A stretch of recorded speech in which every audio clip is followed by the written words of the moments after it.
श्रापित dragon part 3।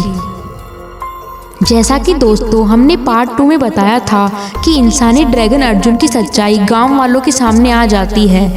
उनको सब पता चल जाता है। अर्जुन की माता पिता भी उसे पहचान लेते हैं। फिर पंडित जी को वहां बुलाया जाता है। पंडित जी सब कुछ बताते हैं कि अर्जुन के साथ यह सब कैसे हुआ था। फिर अर्जुन के पिताजी पंडित जी को श्राप से मुक्त होने का उपाय कहने को बताते हैं। पंडित जी अर्जुन को कॉन्गो जंगल जाने के लिए कहते हैं। अर्जुन बिना कुछ सोचे समझे कॉन्गो जंगल के लिए निकल जाता है। उसे हर मुसीबत का सामना करना पड़ता है। कई जानवर मिलते हैं, गोरिल्ला भी मिलता है जो एक दानव से बचने के लिए कहता है। वह दानव के पास भी पहुंच जाता है जहां दानव उसे चेतावनी देता है वह अगर आगे गया तो वह वापस नहीं आएगा क्योंकि आगे चिकागो ड्रैगन रहता है।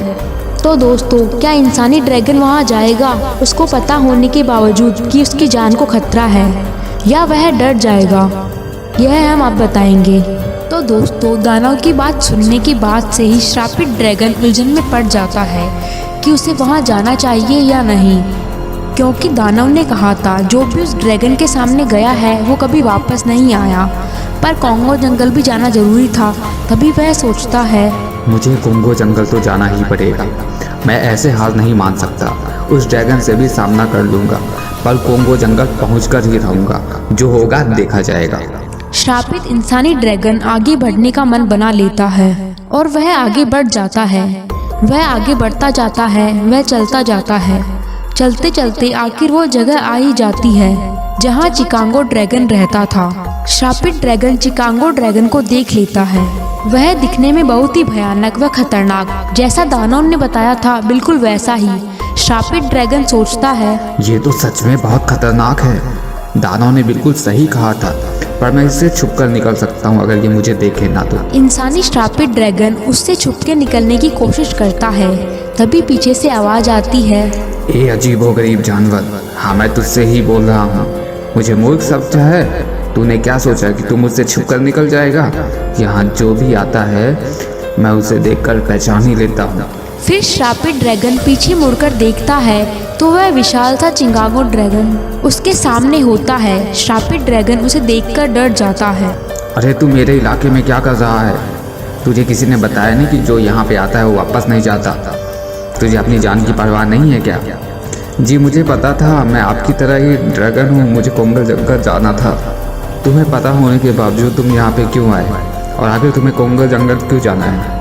मुझे मेरे श्राप से मुक्ति चाहिए, और हमारे गांव के पंडित जी ने मुझे कॉन्गो जंगल जाने को कहा है। कैसा श्राप? फिर इंसानी श्रापित ड्रैगन अपनी पूरी कहानी बता देता है कि उसके साथ क्या क्या हुआ था और उसे श्राप कैसे मिला। वह चिकागो ड्रैगन से कॉन्गो जंगल जाने देने की प्रार्थना करता है। तभी चिकागो ड्रैगन कहता है, तो तुम भी मेरी तरह ही हो। मुझे भी श्राप की मुक्ति पानी है। हम दोनों एक ही परिस्थिति के हैं। क्या आप भी श्रापित हैं? हाँ मैं भी श्रापित हूँ। मुझे भी एक श्राप मिला है। तभी चिकागो ड्रैगन अपनी पूरी कहानी बताने लगता है। कई साल पहले की बात है। मैं एक तोता था। यहाँ से कुछ दूर जंगल में मेरा परिवार और मेरी पत्नी और मेरे दोस्त कबूतर कबूतरी रहा करते थे। हम लोग बहुत खुश रहा करते थे। वो दोनों मेरे सच्चे मित्र थे। वह दोनों बगल के घोंसले में रहा करते थे और मैं उन तोतिन और उसके घोंसले में रहते थे। हम लोग के बीच बहुत अच्छा व्यवहार था। धीरे धीरे दिन बीतने लगे। एक दिन कबूतरी ने अंडे दिए और चमत्कार से उसी दिन मेरी पत्नी तोतिन ने भी अंडे दिए। दोनों ने दो दो अंडे दिए। हम दोनों का परिवार बहुत खुश था क्योंकि अब हमारा परिवार बढ़ने वाला था। फिर हम लोग ने तय किया कि जब भी हम भोजन की तलाश में जाएंगे तो किसी न किसी एक को यहाँ पे अंडे की रखवाली के लिए रुकना पड़ेगा। सबका एक एक दिन नंबर आएगा। उस दिन कबूतर वहाँ रुकता है और हम लोग भोजन की तलाश में चले जाते हैं। कबूतर वहाँ इंतज़ार करता रहता है। दूसरे दिन मेरी बारी आती है अंडों के पास रुकने की। वह तीनों भोजन लेने चले जाते हैं, कबूतर कबूतरी और मेरी पत्नी। मैं वहाँ अंडों की रखवाली कर रहा था। तभी उस समय एक जहरीला सांप आ जाता है और वह मेरे वाले घोंसले के पेड़ पर चढ़ने की कोशिश करता है। अब मुझे डर लगने लगता है कि यह मेरे अंडे को खा लेगा। मैंने सांप से विनती की, सांप भाई, आप क्यों मेरे अंडों के पीछे पड़े हुए हैं? आप चले जाइए यहाँ से। मैं बहुत भूखा हूँ, मुझे कुछ भी खाने को चाहिए कैसे भी। मैं डर गया, मुझे कुछ समझ नहीं आ रहा था मैं क्या करूँ। मैं उस समय स्वार्थी हो गया तो मैंने सांप से कहा, तुम मेरे अंडे रहने दो और बगल में जो 2 अंडे पड़े हैं उसको खा लो। मैंने सांप को कबूतर के अंडे खाने को कह दिया। सांप कबूतर कबूतरी दोनों के अंडे चट कर गया। पास में एक गोरैया रहती थी, वह सब देख रही थी। कुछ ही देर में कबूतर कबूतरी और मेरी पत्नी तोतिन भोजन लेकर आ जाते हैं। अपने अंडों को वहाँ से गायब देखकर कबूतरी रोने लगती है। हाय राम, मेरे अंडे कहाँ चले गए? मेरे अंडे, ये क्या हो गया? तोते भाई, मेरे अंडे कहाँ हैं? आप ही तो आज अंडों की रखवाली के लिए थे ना, फिर मेरे अंडे कहाँ गए? मुझे कुछ नहीं पता बहन, मैं खुद हैरान हूँ। मैं कुछ देर के लिए उधर गया था, वापस आया तो तुम्हारे अंडे नहीं थे। मैं कबूतरी को समझा रहा था, फिर इतने में वह गोरैया उड़ कर आती है जिसने सब देखा था और गोरैया को कबूतरी से बोलती है, बहन, यह तोता झूठ बोल रहा है। खुद के अंडे बचाने के लिए इस तोते ने तुम्हारे अंडे सांप को खाने को दे दिए। मैं यह सब अपने घोंसले से देख रही थी। गोरैया कबूतरी को सब कुछ बता देती है। फिर कबूतरी मुझसे गुस्से में बोलती है, तुम्हारी इतनी हिम्मत, तुमने मेरे अंडे सांप को खाने को दिए। मैंने तुमको इतना अच्छा समझा था, हम लोग एक परिवार की तरह रहते थे, पर तुम इतने स्वार्थी हो गए। हमने कभी सोचा नहीं था। मैं तुम्हें श्राप देती हूँ। यह एक माँ का श्राप है कि तुम एक ऐसे जानवर का रूप ले लोगे जो बिल्कुल भद्दा व गंदा होगा। तुम्हारे पास कोई जाना पसंद नहीं करेगा, तुमसे कोई प्यार नहीं करेगा। तभी मेरी पत्नी तोतिन कबूतरी से कहती है, बहन, ऐसा मत करो, यह मेरी पति है, इनके बिना मैं कैसे रहूंगी? कोई तो रास्ता होगा ना।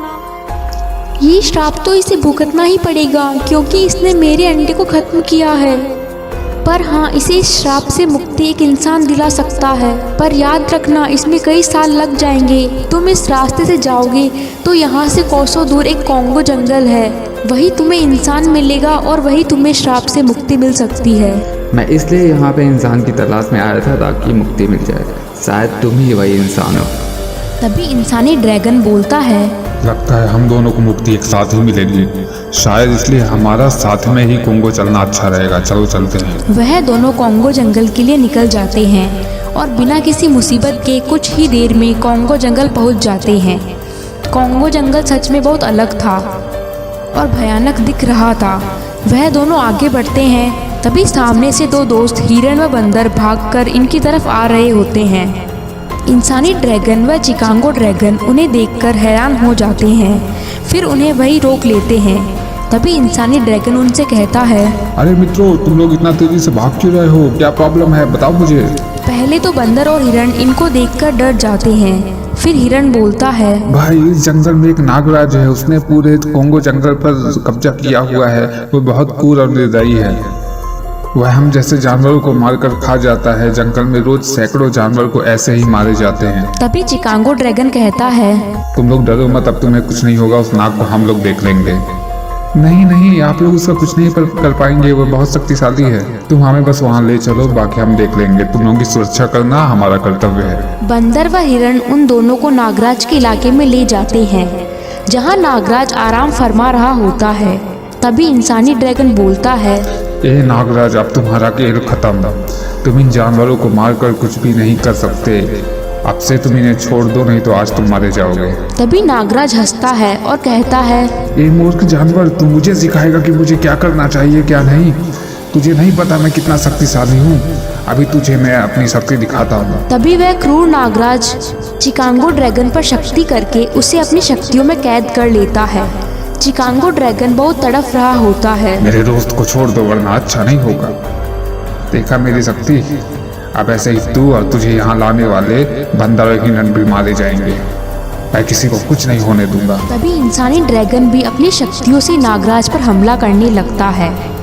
दोनों में युद्ध शुरू हो जाता है। उधर नागराज भी इंसानी ड्रैगन पर अपनी शक्तियाँ बरसाता है, पर इंसानी ड्रैगन को कुछ नहीं होता है। वह दोनों एक दूसरे पर आग बरसाने लगते हैं। दोनों ही बराबर की टक्कर में थे। धीरे धीरे इंसानी ड्रैगन की शक्तियों से नागराज कमजोर पड़ने लगता है। आखिरकार इंसानी ड्रैगन ऐसी जादुई शक्ति करता है, तभी नागराज तुरंत भस्म हो जाता है और मर जाता है। तभी बंदर व हिरण इंसानी ड्रैगन के पास आते हैं। वाह, तुम तो बड़े शक्तिशाली हो। तुमने आज वो कर दिखाया जो कोई नहीं कर सकता था। यह नागराज बहुत शक्तिशाली था और इससे लड़ना भी बहुत मुश्किल था। बहुत बहुत धन्यवाद। तभी चिकागो ड्रैगन इंसानी ड्रैगन से कहता है, लगता है हमें अब आगे चलना चाहिए। यहाँ तो कुछ नहीं होगा, क्या पता आगे श्राप से मुक्ति मिल जाए। हिरण व बंदर यह सब सुन लेते हैं। ऐसा श्राप? तभी इंसानी ड्रैगन व चिकागो ड्रैगन अपनी कहानी बताते हैं। उन्हें श्राप कैसे मिला और यह सब कैसे हुआ और इन श्राप से मुक्ति कहाँ मिलेगी। हम लोगों को कहीं जाने की जरूरत नहीं है। हिरण इंसानी ड्रैगन व चिकागो ड्रैगन से कहता है, तुमने चारों लोगों की जान ली थी और तुमने भी स्वार्थी होकर अंडों को सांप को दे दिए थे, पर आज तुमने करोड़ों जानवरों की जान बचाई है, तो इसका पुण्य तो तुम्हें मिलेगा ही। इसलिए आज से भगवान तुम्हारी मदद करता है और आज से तुम श्राप मुक्त होते हो। हिरण के इतना कहते ही इंसानी ड्रैगन वापस अर्जुन व चिकागो ड्रैगन वापस तोता बन जाते हैं। लो, अब तुम दोनों श्राप मुक्त हो चुके हो। यह जंगल अब हमारे भगवान का आशीर्वाद है, शायद इसलिए भगवान ने तुम दोनों को यहीं भेजा था। इतना कहकर बंदर व हिरण वापस अपने घर चले जाते हैं। अर्जुन और तोता भी अपने अपने घर को निकल जाते हैं। ऐसी और वीडियोस देखने के लिए हमारे चैनल को सब्सक्राइब करें।